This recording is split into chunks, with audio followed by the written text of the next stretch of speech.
Dosis de ciencia. Hoy hablando claro. Bienvenidos a otra dosis de ciencia y me gusta mucho ese título, profe Mario Vázquez, porque así no tengo yo que dar vueltas, porque la idea es hablar claro. Bienvenido. ¿Qué tal, Johanna? ¿Cómo estás? No entendí por qué te hiciste cargo de todo esto. Uno siempre intenta hablar claro. La parte del misterio que tú tienes que develar es que tiene que ver esto con la aviación y con la investigación espacial. Ay, ¿será porque no entendemos nada cuando hablan en esos aviones y en los aeropuertos? Sí, ¿Y uno, ¿qué dijo? sí, eso podría ser una necesidad. Y cuando lo hacen en un idioma que no dominamos, y uno y perdido. el esfuerzo, ¿a dónde quedaron nuestras clases en el bachillerato de inglés? Porque no se parecen nada a la vida real. No. Bueno, en general la vida real no se parece a lo que creíamos nosotros, ¿cierto? Pero bueno, eso ya forma parte de dosis de filosofía. Pero entonces no le atiné tampoco, ¿sí? No, por supuesto que no, esa era la idea. Sí, la idea era que lo intentaras al menos. Ve. No, mira, tiene que ver este tema con algo que recientemente hemos hablado en otra dosis, o en otras también, acerca de la comunicación, la importancia de la comunicación que se establece alrededor de la aviación, ¿no? Digamos, entre pilotos y controladores aéreos.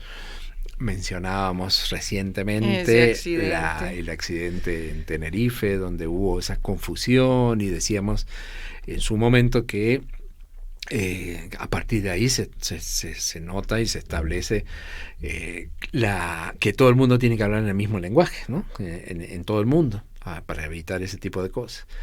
Nosotros lo hablamos, lo pusimos en una dosis como algo, bueno, lamentable, no fue el accidente más grande que ha habido hasta ahora. Ojalá que ahí quede, siempre sea ese el más grande. Pero para nuestra sorpresa, que hablamos de tantas cosas que pasaron en el pasado, todavía sigue habiendo inconvenientes. En algunos casos ha habido inconvenientes que terminaron muy mal, como el que habíamos hablado, y otros que casi terminaron mal y pudieron haber terminado peor que el que hablamos nosotros. Esto pasó ahora, seguramente te acuerdas, haberlo leído, el viernes 13 con esa fecha, además. El viernes 13 de enero de este nuevo año. Hubo un accidente. O sea, en redes sociales se habló de esto, porque casi hubo un accidente grave en el aeropuerto John Fitzgerald Kennedy en New York. Ese día se evitó algo muy parecido a lo que pasó en Tenerife, pero esta vez se pudo evitar afortunadamente. Ay, ¿yo dónde estaría, profe? Yo no me acuerdo. Para eso estamos nosotros, para colaborarte. Muchas gracias. Pero el punto es que se evitó una colisión de dos aviones en la pista. Y parece ser que esto es preocupante, no es algo que pasa de vez en cuando. Parece que es más frecuente de lo que nosotros quisiéramos, porque está ligado al gran aumento del tránsito de aviones, los aeropuertos grandes, son muchos aviones, como decimos siempre, bueno, cómo manejar todos esos objetos en movimiento, y dependen de que alguien esté atento o que alguien no se equivoque y escuche mal una orden, y sobre todo se hace muy peligroso en aeropuertos grandes que tienen más de una pista, porque si uno piensa en un aeropuerto de los que conocemos nosotros, tal vez más frecuentes, desde aquí de nuestro país, que generalmente, por ejemplo, salvo el de Bogotá, que tiene dos pistas, es muy difícil confundirse, ¿cierto? Bueno, una pista o la otra, es más fácil de organizar el tránsito. Pero cuando hay varias pistas, que pueden ser aeropuertos que tienen 4 pistas, o sí, estoy pensando, por ejemplo, en el de Barajas, en Madrid, tiene 4 pistas, y a veces suele, por la forma en que están puestas las pistas, no son en paralelo las 4, sino que hay 2 que están más adelante, más en una posición, y otras no están todas en paralelo, en la misma zona. Entonces a veces no es tan complicado, porque se usan 2 para que aterricen aviones y 2 para que despeguen aviones, entonces ya el tema es más fácil.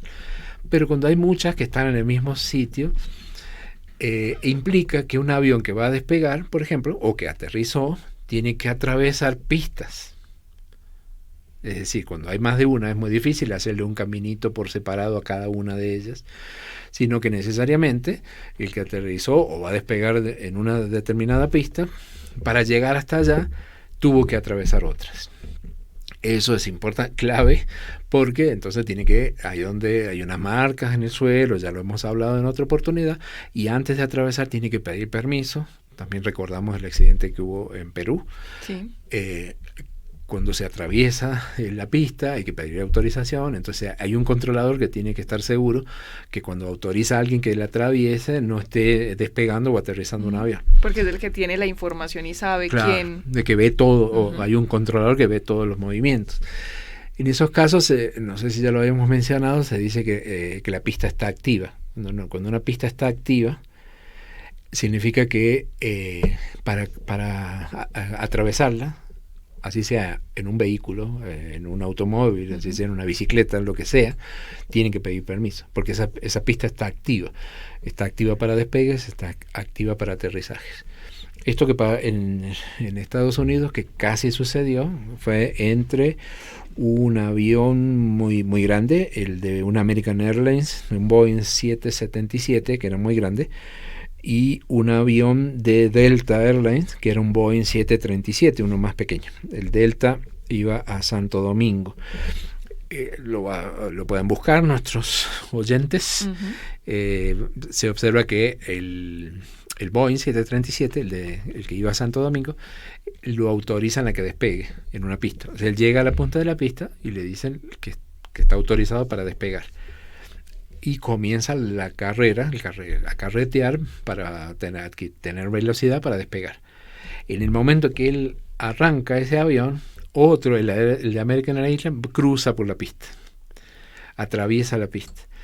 El operador, afortunadamente, el que está en la torre de control, se da cuenta de lo que está sucediendo y además de decir un improperio, le dice inmediatamente, reacciona inmediatamente y le dice al de Delta que cancele el aterrizaje. Se lo dice 2 veces.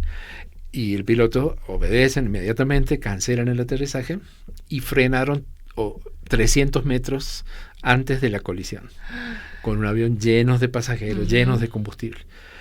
Evidentemente el que atravesó es el que estaba cometiendo el error porque se le había autorizado a que pasara, porque él iba a despegar también, pero se confundió de una letra o de un número. Pensaba que tenía que irse hasta la pista número 4 y era la 3. Y él atravesó, porque como ellos, los pilotos, no pueden ver todo lo que está sucediendo a su alrededor, confían en lo que ellos entienden, repiten la orden y atraviesan. Así que mira que algo que hablamos nosotros hace mucho, casi sigue sucediendo, no quisiéramos enterarnos que esto pase. A pesar de los desarrollos tecnológicos que tenemos, de las experiencias además de esta tan trágica que referenciaba usted, profe Mario Vázquez, hace unas dosis atrás, y vea, tenemos todavía el riesgo de que pueda suceder un asunto de estos. Entonces aquí fue por confusión, digamos, seguro, como pasó en Tenerife, se entiende mal la orden, pero afortunadamente esto que voy a contar ahora no sucede ya, y es que hubo una época en que hubo accidentes muy graves. Siempre estos accidentes terminan muy mal, porque los pilotos, los que estaban en cabina, no estaban concentrados en lo que tenían que hacer. Estaban hablando, estaban conversando de cualquier otra cosa. Estaban mirando el celular. Sería el equivalente. Esto es peor porque van conversando de otro tema y han ocurrido así. Hay un listado enorme de ejemplos trágicos. Han ocurrido aquí en Colombia, han ocurrido en España, ocurrió con un avión de Spanair. Bueno, algún otro día comentaremos qué le pasó al avión de Spanair.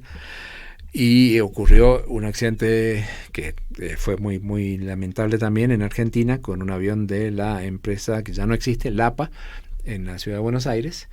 Que si uno quiere, como un aviso, quiere conocer más de lo que pasó con ese avión, o sea, era un avión de LAPA, un Boeing 737, igual que este que acabo de mencionar, que no consiguió despegar. Entonces, en Buenos Aires, en el aeroparque Newbery, tratando de despegar, no despega y salió de la pista. Salió de la pista, salvo que el aeropuerto está en la ciudad.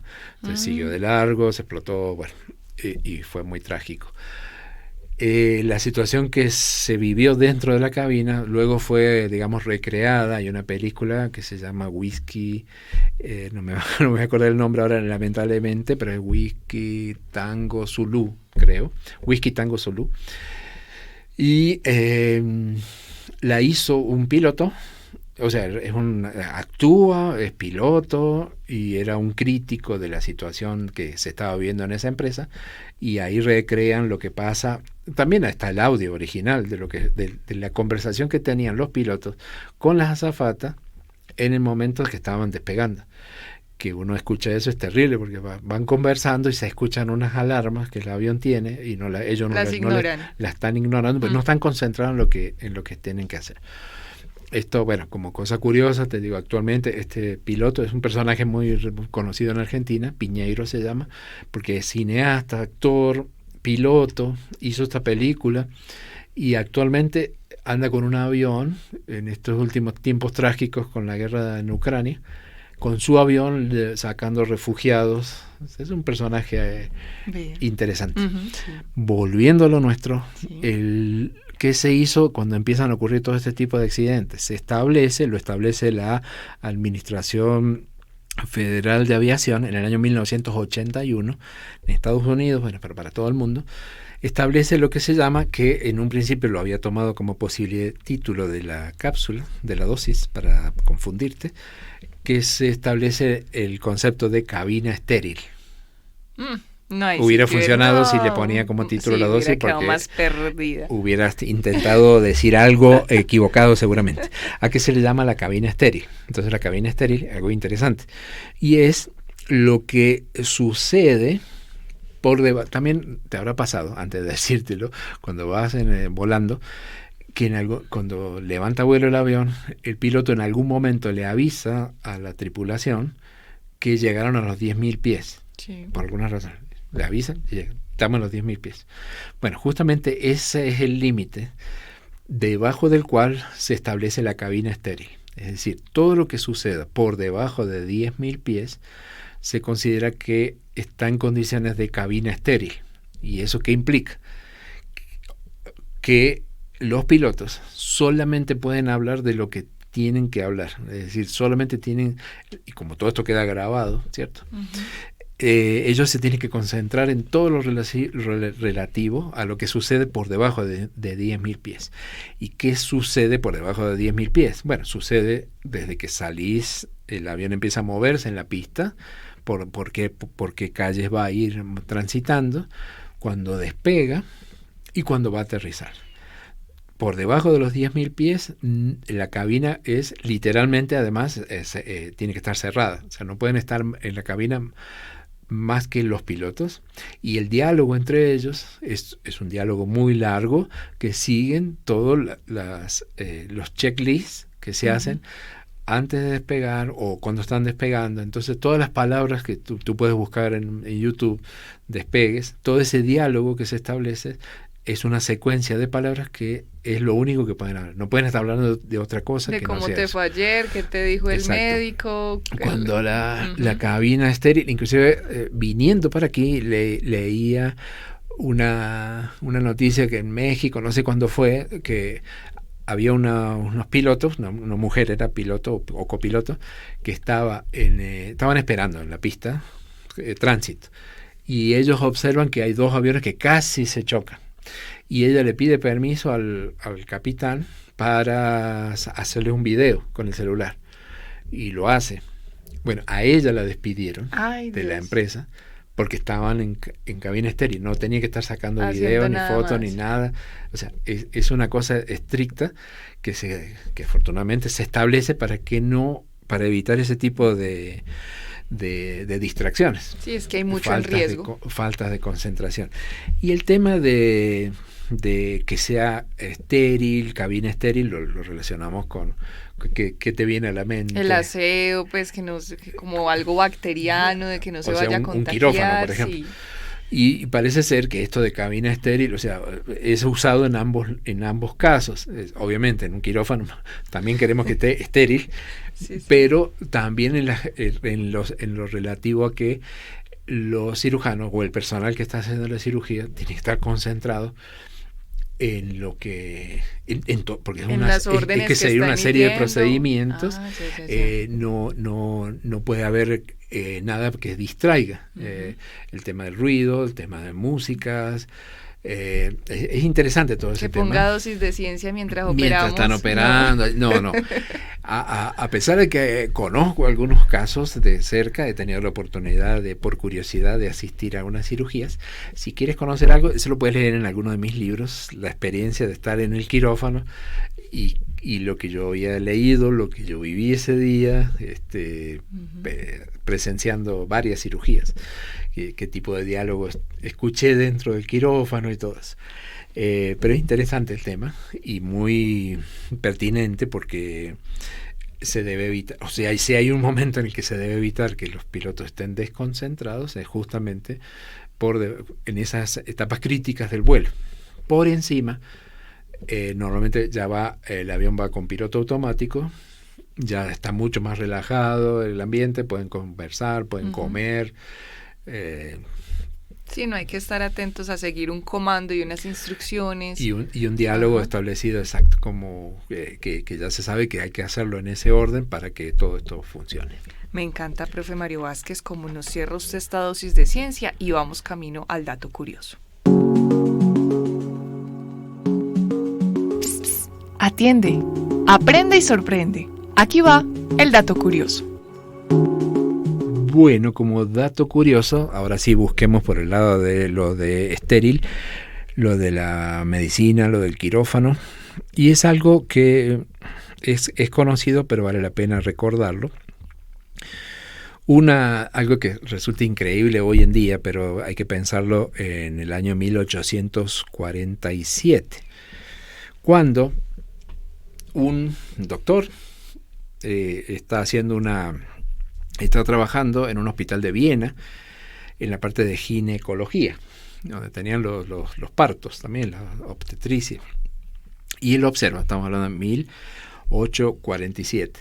En aquellas épocas, y en Viena, o sea, en Europa, los partos eran atendidos o bien por médicos o bien por matronas.